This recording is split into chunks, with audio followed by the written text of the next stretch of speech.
Hi friends, welcome back to our channel hello SR kitchen. ఈరోజు మన special వచ్చేసి వెల్లుల్లి కారం. వేడి అన్నంలోకి అద్దిరిపోయే రెసిపీ ఇది.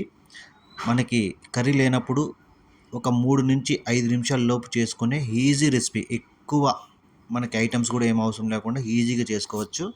ఎలా చేసుకోవాలో చూద్దాం. ముందుగా ఒక మిక్సీ జార్ తీసుకొని అందులో కొద్దిగా ఒక 2-3 స్పూన్ల అంత కొబ్బరి ఇలా వేసుకోవాలి. తర్వాత 100 గ్రాముల వెల్లుల్లికి పైన పొట్టు తీయకుండా అలాగే వేసుకొని టేస్ట్ అదిరిపోతుంది. 1 స్పూను కారం, మనకి రుచికి సరిపోయేంత సాల్ట్ వేసుకోవాలి. ఇలా సాల్ట్ వేసుకున్న తర్వాత మనం మిక్సీ పట్టుకోవాలి. ఎక్కువ నైస్గా లేకుండా మనం తొక్కుగా ఉన్నట్టుగా పట్టుకొని పక్కన పెట్టుకుందాం. తర్వాత ఒక పాన్ తీసుకొని అందులో ఒక 4 నుంచి 5 స్పూన్ల ఆయిల్ అయితే వేసుకోవాలి. ఈ ఆయిల్ వేడిన తర్వాత కొద్దిగా ఆవాలు, జీలకర్ర వేసుకోవాలి. చిటపటలాడేంత వరకు కొద్దిగా ఫ్రై చేసుకొని తర్వాత ఒక రెమ్మ కరివేపాకు వేసుకోవాలి. తర్వాత ఒక చిటికెడు పసుపు, మిక్సీ పట్టుకున్న వెల్లుల్లి కారం వేసుకొని బాగా ఫ్రై చేయాలి. మనం కలుపుకుంటూనే ఫ్రై చేసుకోవాలి.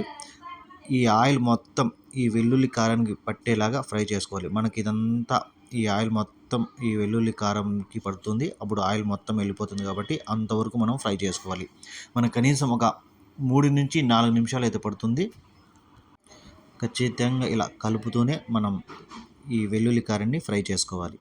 చూడండి, ఆయిల్ అయితే మనకైతే వెళ్ళిపోతూ ఉంది. ఇంకొక నిమిషం ఫ్రై చేస్తే మనకి ఆయిల్ మొత్తం ఇమిరిపోతుంది. చూడండి, మనకి ఆయిల్ మొత్తం వెళ్ళిపోయింది. మనకి వెల్లుల్లి కారం అనేది రెడీ అయిపోయింది. చూసారు కదా, చాలా ఈజీగా అయితే రెడీ అయిపోయింది.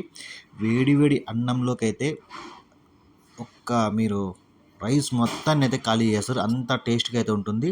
చాలా ఈజీగా చేసుకోవచ్చు. మీరు కూడా ఇలా ట్రై చేయండి. ఎలా వచ్చిందో కామెంట్ చేయండి. ఈ రెసిపీ కానీ మీకు నచ్చితే ఒక లైక్ చేయండి, షేర్ చేయండి. Please subscribe. Thank you.